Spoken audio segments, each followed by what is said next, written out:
Food হচ্ছে আমরা দৈনন্দিন যে খাবারগুলো গ্রহণ করি, এটা তো আমরা বুঝি। হ্যাঁ, আমরা দৈনন্দিন যে খাবারগুলো গ্রহণ করি এটা হচ্ছে ফুড। আমরা জেনারেলি ফুড নিয়ে কাজ করি, বিষয়টা এটা না। আমরা কাজ করি এখানে ব্রেইন ফুড নিয়ে। হ্যাঁ, এটা তো আপনারা বুঝছেন। আমাদের কাছে অনেকেই আসে যে স্যার পড়ালেখার জ্ঞান বাড়ানোর জন্য কি ওষুধ আছে। হ্যাঁ হ্যাঁ, আমরা দেখছি যে ন্যাচারালি এই ফুডের মধ্যেই আল্লাহ রাব্বুল আলামিন এমন কিছু ফুড দিয়ে দিচ্ছেন যেটাতে স্বাস্থ্য গঠন হয়, ব্রেন গঠন হয় এবং মেধাবী হয়ে তৈরি হয়। ব্রেন পড়ালেখার জ্ঞান এমনিতেই বেড়ে যায়। এটা নিয়ে আমরা গবেষণা করতেছি, ব্রেইন ফুড।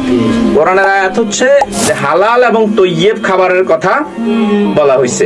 বিশ্বনবীর এই কেন্দ্রিক অনেক হাদিস আছে এবং ওনারা হালাল এবং তৈয়ব ছাড়া খান নাই।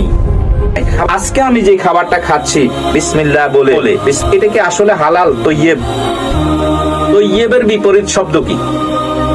খবিস। ট্রাকসার যেটা নষ্ট হয়ে যায় এটাই তো খবিস। হালাল হয়তো আমরা অনেকে খাচ্ছি, তৈয়ব খাচ্ছি, কিন্তু তৈয়বের ব্যাপারে আমাদের সমাজে খুব একটা আলোচনা নাই।